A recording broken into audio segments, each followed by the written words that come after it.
Hey all, I hope everything's going well with you. Oh, that's a funny looking, it almost looks deliberate. What's that about? I hope everything's going well. Today is a lecture on game stages, which is one of my favorite things to talk about. I know I've started a lot of lectures with this is one of my favorite things, but this really is one of those things I really like talking with coaches, in particular PE people about. Anybody who teaches something within offense and defensive type sport. This is a fun lecture for me, so I'm excited to do it today. Hope everyone is getting back to normal a little bit. I actually went to a softball tournament this weekend and saw my kid hit a couple home runs, which is nice, one grand slam. My son's baseball is starting, so I'm out there coaching him and doing all these things that feel normal. Social distance, so I have to like scream when I'm talking to, even when I'm bringing people in, I'm like, stand with your parents, and everyone's super spread out, but at least it's a little bit back to normal, and I'm very looking forward to it. So let's see here. So today, as mentioned, we are talking about game stages. There we go. Let's see if it works. Yep. So, oh no, it's not working. Okay, so game stages are like most things that we talk about. We try to find the thing that is going to hit home, so to speak, so resonate and land with people when we talk about developing progressions for our participants. So if you are in kind of the fitness and health industry, or you're a swimmer, or you're in golf, these really don't pertain perfectly to you as they're definitionally as we go through them. But the idea of progressions and breaking things up into parts, and where the concepts and offense and defensive strategies, where that fits in, will still provide you with a starting point and an ending point. So even though they may not, in swimming, if you're a swimming coach or performer in swimming, athlete in swimming, it's not really a game. There really are ways that you can apply this information. So it's important for a lot of people to really pay attention to this one.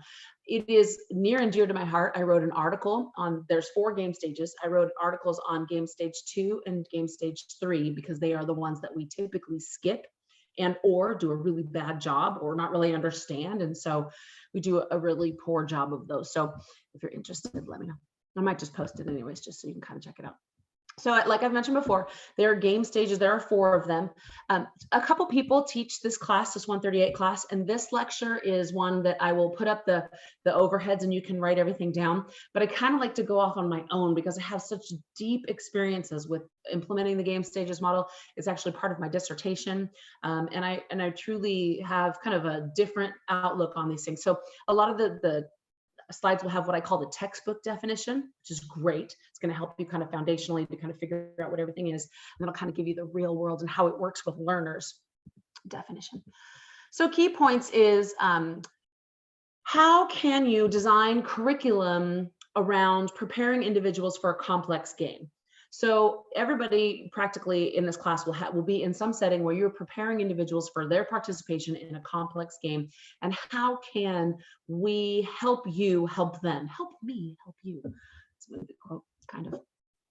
There are 4 game stages, and it's very important that people, number 1, understand the stages, and number 2, understand their sport well enough to implement their stages for their participants. And understanding considerations when using the game stages, which we will definitely talk about. So game stage 1, again, there are 4. Game stage 1 is, and they do call it developing control of an object. So it's the very kind of basic place to land and to start when you're teaching a skill or a sport. So basketball, you can't play basketball until you know all of the individual skills, the dribbling, the shooting, all of every little thing that can possibly be there. That goes for all sports. Ultimate Frisbee, you can't be successful in Ultimate Frisbee until you know how to throw, until you know how to catch, until you know how to play defense, all those different things. So game stage 1 is the individual skill, that development of gaining control, catching it, receiving it, throwing. Timeout. There's always an interruption in my world. Welcome to it. Pause. I'm back, although I was gone for a really long time and have absolutely no idea what I was saying. Ooh, and look at my beautiful kitchen. Sorry, this is like totally perfectly set up for that. I just remodeled it, so it's exciting to kind of see. It was brown, only about that big from like there behind me. and with these little yellow, like pale yellow tiles. It was really not great. Now it goes like way over there. Oh, yeah, there's all my stuff to go back to the store when they let me in. Okay, the sidebar, probably lots of sidebar because I got to figure out where I left off. Oh, I'm still on game stage 1, haven't even given you any information. So we'll just go right ahead and start with not.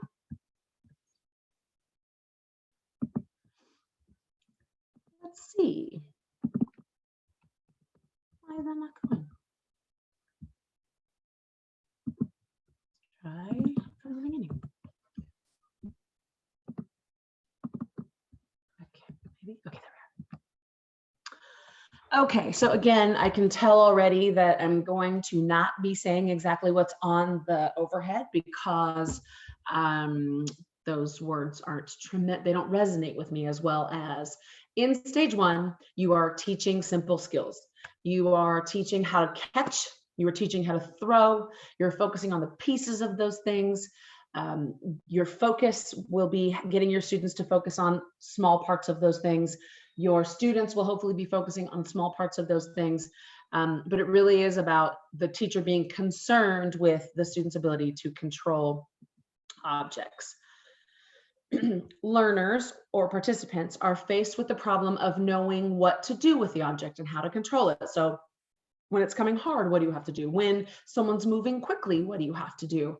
As opposed to when someone's moving slowly or someone's standing still, how does that change that throw, that simple skill, that control of the object as you're in that setting?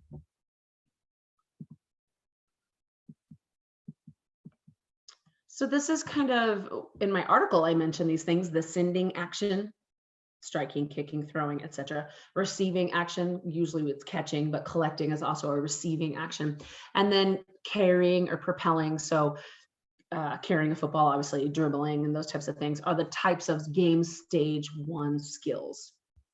Kind of easy, just simple individual skills performed by themselves. Well, that's a fancy way to bring it in. So when you have beginning learners, or you're teaching someone, a group of people, something very new, or you have people who aren't tremendously skillful, a lot of what you should focus on is our game stage 1 activities, game stage 1 skill. We've talked about the closed to open spectrum, where you take a very dynamic skill. I'm going to use dribbling a lot today because I think it's really easy to see, whether it's dribbling in soccer or dribbling in basketball, it's easy to see how dribbling in a game with all the dynamic nature of what's the offense and who's guarding you and how far away, and if they're making you go to your dominant side or non-dominant side or letting you go dominant. What happens when they get closer? What happens when they reach for the ball and you can go by them? What happens when you see? All of those things are needed to be successful in a game, but you can't just go in a game. I bet you learn how to dribble down the alley. You have to strip all of the pieces away from it and then just get it in its game stage 1 simple closed skill for learners to be able to perform it, practice it, and really kind of master it, become proficient as they move to a more open, more game stage 4 environment. So what the implications for instructors or coaches or teachers is that it's your job to provide experiences for that skill development, to strip it all away and just focus on the little easier pieces of it, so that when they're in that first cognitive learning phase, if you'll remember the phases of learning, when they're in that cognitive phase and they're really thinking about it, there is less to think about, so they're able to learn it. And that's really one of the challenges of teaching, is how do I strip it all away and still make it look like it's going to be something that they learn and it's helpful for them as they move forward and learn the game. Simple to complex is obviously the progression here. Closed to open is clearly also going to help. Now, game stage 2 is 90, here I am throwing out percentages, and this one isn't actually research-based. It should be, since I've done so much research in it. I feel like 95% of the time, people don't do this stage right. So this stage is the combination of 2 skills. And so it's the successful, quick, smooth transition between 2 skills. So imagine, if you will, an outfielder in baseball or softball who is awesome. So they are able to catch the ball and quickly get rid of it. So for those of you who know that sport or who can kind of at least visualize it, all of the things that an outfielder does for them to prepare to catch the ball so that they can, there's someone on third and they're tagging and they're going home, that you are going to then try to throw them out. A person who is not good at game stage 2 skills, the combination of two things, will do them as two separate skills. They will catch the ball first, then situate themselves, that probably take some crow hop and a step and then throw it, and that person's going to be safe for sure. A successful outfielder will make sure that when they catch the ball, it is in front of their body. It's on their throwing arm side. They're not going to catch it over here and then bring it over here if they can. If it's a pop fly and they have tons of time, they're going to have their weight on the back part of their body, the back part of it, so they can transfer weight quickly. They're going to quickly combine the two skills so that they can, as quickly as possible, get rid of the ball at this point. That's what a game stage 2 skill is. The successful, quick, smooth transition between one skill and another. So it is very commonly misunderstood. So if people are in a throwing back and forth, catching and throwing, catching and throwing, they think, oh, I'm working on game stage 2 today because my students are catching, my athletes are catching and then throwing. But you're not, unless you focus on how to do that quickly and successfully. Like, what are the things that are going to get you to do that? What is the footwork that is involved in the successful combination of those two skills? A lot of time people will go, what's a game stage 2 in volleyball? And that's really hard. If you think about it, the combination of two skills is game stage 2. So hopefully some of you are already kind of, your wheels are turning. In volleyball, you pass it once and you can't pass it again. You can't you can't set to yourself. That'd be amazing if you could. And I've had some amazing setters in my lifetime, but so it's very difficult to get a game stage 2 skill. You'd almost have to like serve it and then get to a position. And that's kind of the combination of you serving and then going to a defensive set, those types of things. But you can't pass to a set, your own set. So there's very few game stage 2 in volleyball, but there is a lot of, in volleyball, there's so much movement, you pass and then you move somewhere. So that you definitely want to be able to combine those two things. And that's a game stage 2 skill. So the reason I kind of got on went down those paths of trying to explain what a game stage 2 is, it is not the mere presence of two skills or even two skills done by the same person in a row. Again, a catch and a throw can just be two game stage 1 skills, unless you're focusing on the space between. And my reference is going to be a little bit older but if you're a Dave Matthews fan, you're always a Dave Matthews fan. There's a huge tribe of us. So Dave Matthews long time ago, had a song called The Space Between. And that's the game stage 2 kind of mantra. If you are not focusing on the space between a skill, you are not focusing on game stage 2. So if you're focusing on, making a W with your thumbs together when you're catching, if it's above your waist, or pinkies together if it's below your waist, and then your elbows up and follow through to your target, if those are the things that you're focusing on and your learners are focusing on, those are game stage 1 skills and cues. So that's you're back on game stage 1. You may need to be, but if you think you're on game stage 2 and those are the things you're focusing on, that's game stage 1.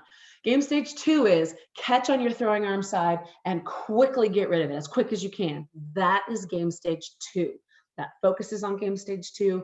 It is getting your learners to try to do it as quickly as they can. An activity for that, super easy. You're going to get with a partner, get across from a partner 15, 20 feet away, see how many throws and catches you can get in a row. That's going to help them with that, to do it quickly and learn how to position their body to make those movements to get rid of it really quickly. So the wordy parts. So instructors, kind of the implication for instructors are to understand and provide experiences where that transition between skill is focused on. So many of you are you have your sport, and if there's kind of an offense and it's hard in track and field, what are you going to combine? But there is some in there, like being in starting blocks and getting off the starting blocks, combination of running and then passing the baton. There are some things in some sports, and some they're just swimming, golf. You don't really combine two skills.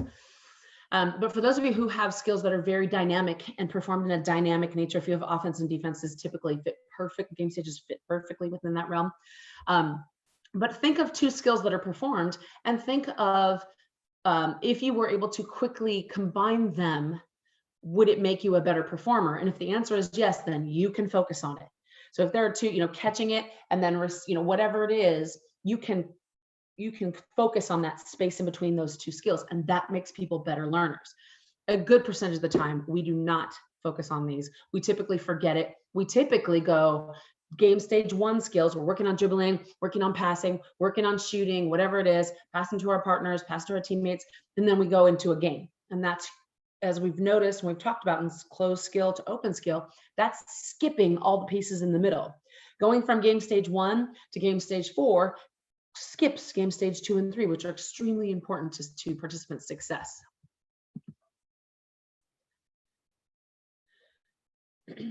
This is super textbooky, but this one's a good one. Initially, you're going to design, you as the leader of this instructional episode is going to design experiences that allow for skill, practice, and cooperation with others, and then gradually increase the speed that they are performed in.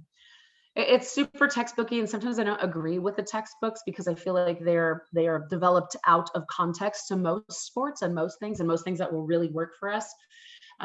Typically that whole see how many you can get in a row, I guess that would be a cooperative relationship. So in that sense, it probably works. Normally when we think of cooperation, we kind of think, basketball is a cooperative skill or a cooperative sport when you're talking about your teammates, but a super competitive when you're talking about the other team. And so there's ways to kind of make that work for you. But as long as underlined, capitalized, boldface, you are focusing on the space in between, you are doing game stage 2 correctly. And there's that quickly and smooth combination between those two things. And so, you're focusing on quickly get rid of it. Quickly, a one-touch pass in soccer is a quick transition between receiving and passing to a partner. And that's really important to a give and go. If someone's going to give you the ball and then go to the basket or go to the goal, you need to give them that ball quickly, kick that ball too. That's a game stage 2 skill.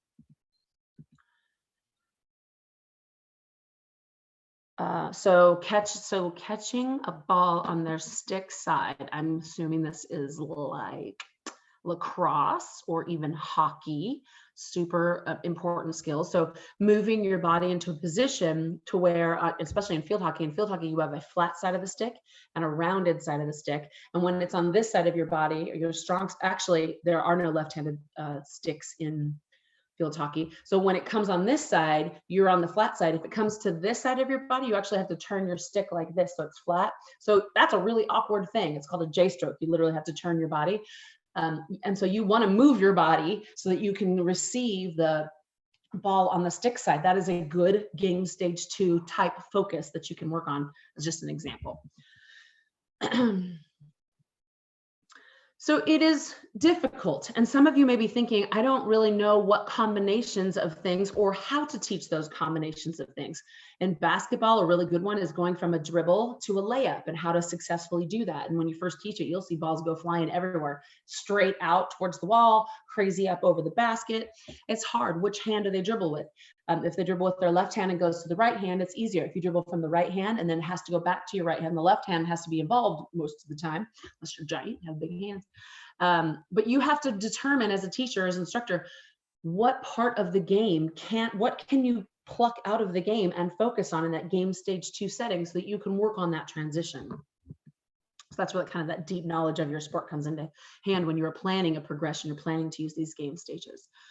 And then, of course, you're going to structure practice opportunities around those items. So here's a serving a volleyball, moving into position. That's about one of the only ones in game stages you can get to. Blocking a ball and then turning to, especially if it's put it right, dinked right over your head. The ball's probably coming. Those transitions between two things are something that we focus on. So you're going to have to pick which ones work for you. One of the things that's important to remember, if you think you are going to do game stage 2, or you think you've picked something that's more difficult than a game stage 1, is what are you focusing on? If you are focusing your participants on mastery, getting control of it, cushioning the ball as it comes in, if you're focusing on those simpler items, then you are doing a game stage 1.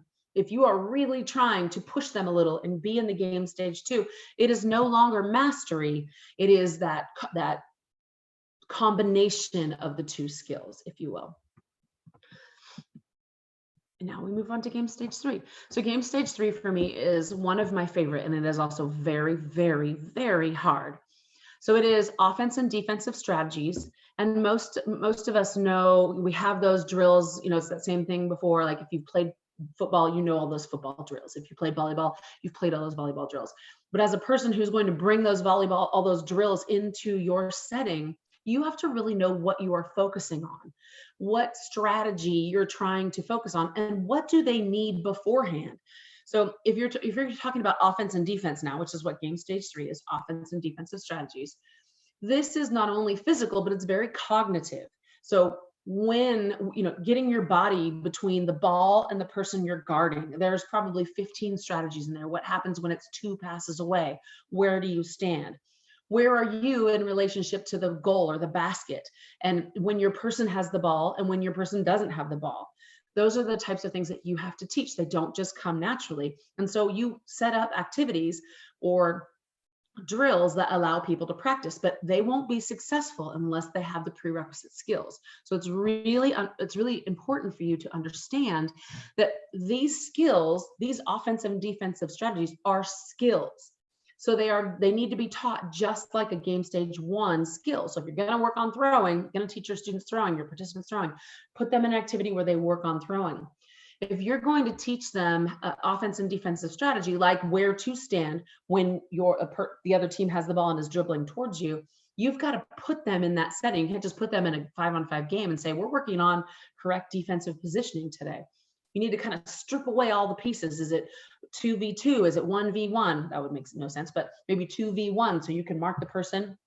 And we do lots of, not shell drill, continuous 2-on-3, where people are coming down and there's 3 people on 2, and you've got to make sure that you stop the ball and then retreat back to the passing lane or whatever it is. Those are all strategies. So you can't teach everybody all 16 million strategies that go in a game while they're in a game. You have to strip it away and try to make it as closed as possible so they're focusing on little pieces, and then gradually add more in, more people, more distance that's traveled, more things to consider. It's a lot. What we do is a lot, and it's hard. And if we don't do it correctly, we won't learn as much. And that's what's really important. You can do it. I'm going to put 9-on-9 kids on a baseball game next week, 9-on-9 7-year-olds.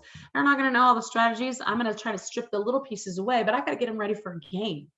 So the games are still coming, and you can still, participate in those games, but the more skillful they are, the more able they are to combine skills, and the more prepared they are in the offense and defensive strategies, the better they're going to do in the game.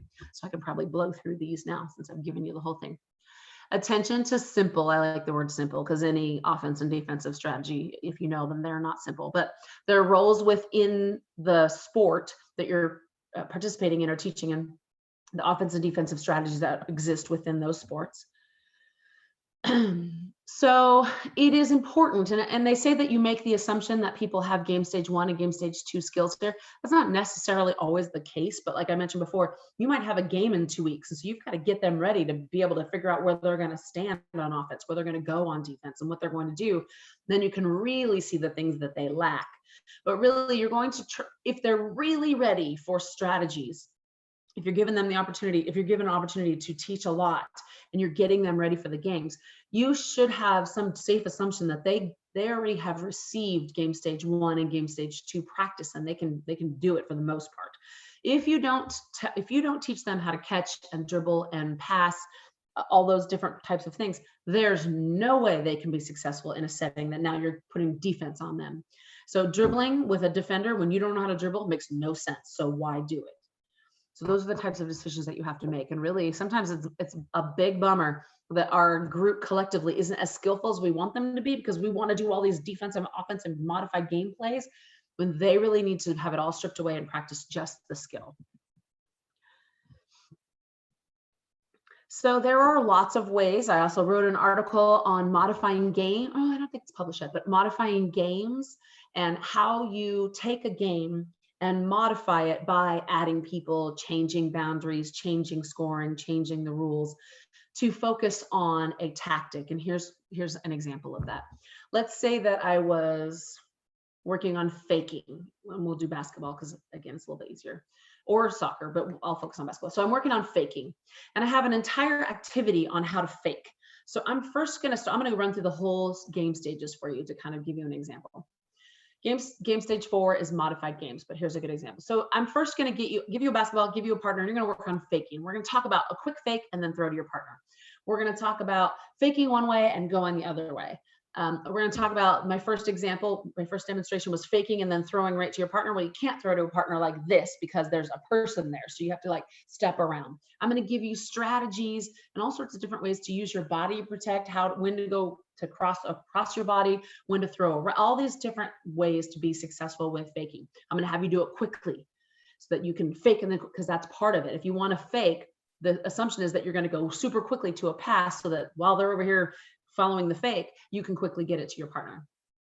Then I'm going to put someone in the middle. So then now I'm working on offense and defensive strategies. So I've done the quick, you got to do it super quickly, head fake and then pass super quick. Now I'm going to put someone in the middle, and we're going to do the same thing. We're going to focus on really kind of that, we used to call it monkey in the middle or keep away. We try to use the 2v1. And so there's two people and one person in the middle, and we're going to do the same exact thing. I'm going to see how many you can get. I want you to quickly fake and go the other way. You've got 10 shots, 10 tries to do it. The person in the middle, every time they touch it, gets a point. And you switch around and see how many people in your group, which one gets the most points. Then I'm going to put you in a game. And here's where things tend to fall apart. And I've jumped a little ahead of game stage 4, but we'll get there in a sec. I don't want to just say, okay, now we're going to play 3-on-3, ready, go, because that's just going to be the game. We're not structuring a game around that strategy of faking and what it does. How many times if you fake, it collapses the defense down, so it opens passing lanes for you. But that game has to be structured, which is why I got on this tangent. Now I remember the adding people, adding boundaries, scoring, and rules. So that, for example, in my first modified game, I'm gonna put you in 3-on-3. I'm gonna say you have to, it is required that you fake before you pass, shoot, or dribble at least one time. So you get the ball, you fake, and then you dribble. You get the ball, you fake, and then you shoot. You get the ball, you fake, and then you pass. It's required. So I can see how you're doing. I can provide you with examples or provide you with opportunities to use a fake in a game setting. And then after I've gone around to all my groups and everybody's really working on fakes and we are required to do it, so we are absolutely, trying to fake people out, then I'm going to remove that mandatory rule and I'm going to say, now, and you can you're the coach, you're the teacher, you can do whatever you want. You can manufacture things in a sport. You can say, now, if you fake, this is how important I want fakes. I really want you to work on them. They do a lot of things. You're going to talk about all the things they do. If you fake and then make a basket, it's worth 1 extra point. So if you make a layup after you faked, it's worth 3 points. If you fake and then shoot a 3-point, it's worth 4 points. So you are now building and designing this activity where they are utilizing that tactic. They are encouraged or required to utilize that strategy. And that gives them the opportunity, forces them at times to utilize that strategy so that you can provide them feedback and they can get practice. It's really kind of easy and kind of genius. And so easy and genius usually don't go together, but you have to have that genius to be able to make it work. And so sometimes it's hard. I hope that there are people out there going, how is that going to work with my sport? How can I make that work with a strategy within my sport? Reach out if you want me to help you. So these are kind of the brass tacks and the article, like I said, the textbook definition basically, strips down to its easiest definition. That's when we talk about tactics, basic tactics and strategies are maintaining possession or keeping it or getting it. So obtaining possession and maintaining possession. When we talk about cues, and I mentioned them before when I was going from game stage 1 to game stage 2 about, if you get your elbow up, so a lot of kids will drop their elbow and kind of do a push, but the elbow is up, falling. If you're focusing on the individual skill cues, game stage 1. If you're focusing on the successful transition between 2 skills, game stage 2. If you're focusing on a strategy, so that those critical things that you were saying, okay, this is what we're going to do. This is what it looks like. These are the pieces that make you successful. So if you're talking about defense, we call them pistols. I have to use my pistols in here so you can see them. So you're pointing to the person who has the ball and pointing to the person you're guarding, and how you're going to, how do you move when that ball is passed? Those are the critical cues of that strategy. So those things that you want your students to focus on, your participants to focus on, have to be about the strategy if you're in game stage 3. And that's really hard to focus on, especially if your participants don't have the prerequisite skills to get there. So there's a lot of pieces that make this hard if you haven't done a good job planning and developing the scope of and the sequence of where you want your students to be and have gone through. The focus of and the cues, again, the critical cues above are no longer on the simple game stage 1 motor skills. They're on the strategy of the game. So whatever it is. So here are some net games. So net is anything from tennis to badminton to even volleyball. You know, where to place the ball on the opponent's court. So where are the holes in the opponent's court? Where are the weak spots? You know, using a offensive shot that's difficult to return, so a smash or a spike. Those types of things that, you know, putting yourself into a position where you are more likely to get a smash or a spike in those sports, so that's what you want. That's the ultimate thing. And in tennis and badminton, there's lots of opportunities dropping it, so they have to do it underhand, and underhand tends to be higher, and so then you can smash the birdie back at your opponent. So those are strategies that you're going to work on. But if you don't know how to dink or do a drop shot, you don't know how to smash, it doesn't make any sense. Off hits, when the other off hit, changing of speeds when on the other team and what that does, changing direction or level of the ball, play to your opponent's weakness. So if you got a beginner, their weakness is typically always the backhand side or the non-dominant side. Setting up several plays in a row to pull the defense out of position. All those types of things are strategies, and all the pieces that you need to know and be able to do to make that successful, you have to have taught beforehand, and that's huge. That's big.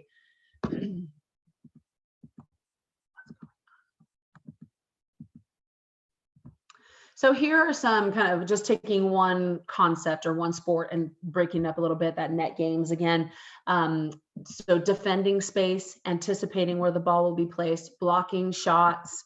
Those are types of things that you can participate in and teach your participants how to do. Game stage 4, and I gave you a little example of a really great game stage 4 as far as the faking goes, putting them in a modified game that is focused on whatever skill you're teaching. So game stage 4 is really a modified game. So 3-on-3, 2v1, 3v3, 5v5. 3v3 is typically the best environment to put someone in when they're learning strategically what to do, because it gives them a lot of opportunity to participate in that strategy and very little time to stand around. The more people you get above 3-on-3, the more standing around there is, the less opportunities to respond there are. So now you are assuming that they at least have a little bit of knowledge of all of the strategies before in order to be successful. And if they don't, they will not be successful. They will run up and down the court. They may look successful to the untrained eye, but you are trained. And so you have to do better. You can't just go, we're going to do some dribbling, we're going to do some shooting, and let's play a game. Because you now know, and you probably did before, you just didn't really kind of put all those pieces in the middle, that you can't do that curricular jump from closed to open, to a no changing environment, to a crazy changing environment where everything exists in the game, to game stage 1 to game stage 4. There's pieces in the middle. And if you want people to be successful, you have to hit all of those pieces in the middle. So full game experiences are modified to help students reach success, as mentioned before. These are all the assumptions that high levels of skill have been established, that students can acquire basic game strategies used in simple game situations or conditions. Students can defend an offensive player individually and with other players. This is a good time to stop and write all these things down if you want. So there it is, if you want to press pause. Super, super important. I know I've mentioned it before, but if you're watching this kind of out of context of all the other lectures, if you go back to look at game stage lecture, we don't do anything without teaching. We shouldn't do anything without teaching. So game day Fridays are ridiculous in PE. That's a whole day. If you only have them twice a week, that's 50% of your time. If you have them 5 days a week, that's still 20% of your time. So we shouldn't do anything without teaching. So don't let them play the game without them learning how to play, without the expectation of playing well, without us taking a game, tweaking and modifying it so that we're focusing on something and some way to get better and a way to apply something in a game like setting and when. all of the time, especially in teaching, you want to make the game more difficult or more easy based on the participants. If they can't do 3-on-3 give and go, it makes no sense to do that. Pull it back, maybe do a, make sure they pass it many times. If I pass it to you, require the person to move into the open space so that they can get the ball. And until they do a give and go, they cannot score. But you're the one that sets the tone. So if you have groups who are doing give and go amazingly, then say, now I want you to do a pick and roll, which has a kind of a give and go nature to it. That's kind of the building block to the kind of, you do give and go and then you do pick and roll. So give those groups who are doing awesome at pick and roll a bigger challenge. And then those who can't do pick and roll, maybe take it back a little bit. So you're able to do that. In teaching, it's easy. In sports, you definitely can do it. You just have to kind of get used to the fact they're going to go, no fair, they're different. Kids in sports don't like to be treated differently, but it's developmentally may need to be done.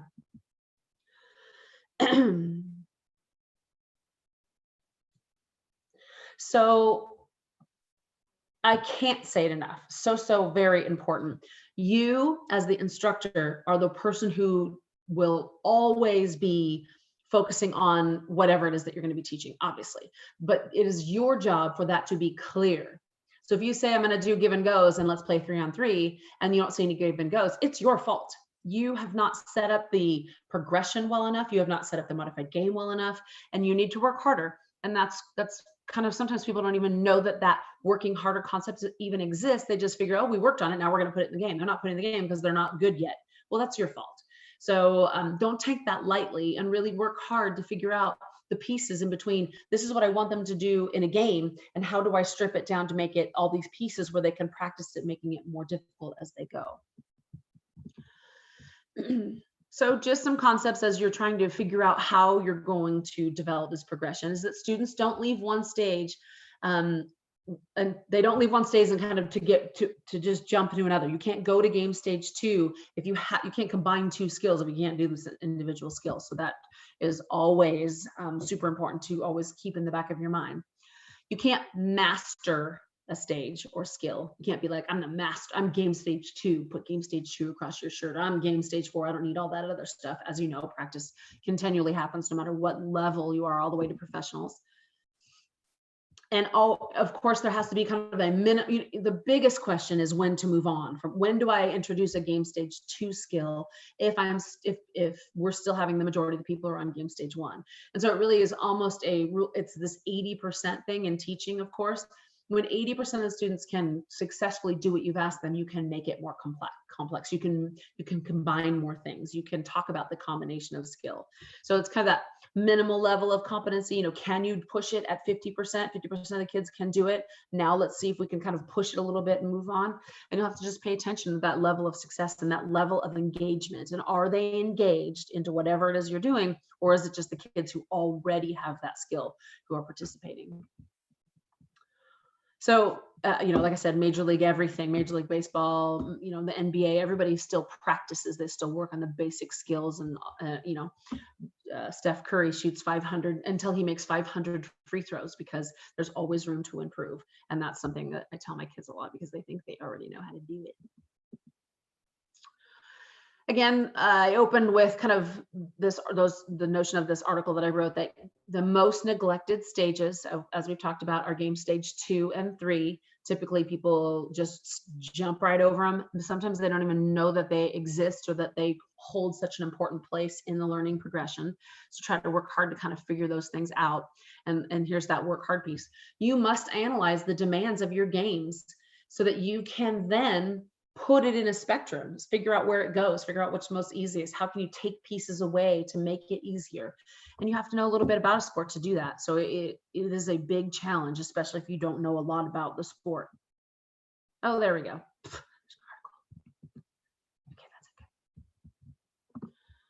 that's okay. Ooh. So that is it for game stages. Let me know if you have any questions. And for those of you in 138 this semester, make sure, probably all semesters, make sure that you keep an eye on the calendar when those quizzes are due. This is about midterms in the semester. So that usually means that if you are going to join an association or become a member of something, it has to be done by the end of this week to get credit. If you do it next week, you get 0 credit. You don't have to join things. You don't have to spend money. There's lots of ways to get your professional development points. But if it's going to be a membership, it needs to be done by midterms, which is this week, middle of the semester. Crazy. All right, family, I hope things are going well. Get outside, enjoy the weather, enjoy the air. It's a lot fresher out there because there's a lot less cars. And then reach out if you need anything. I hope all is well. Take care.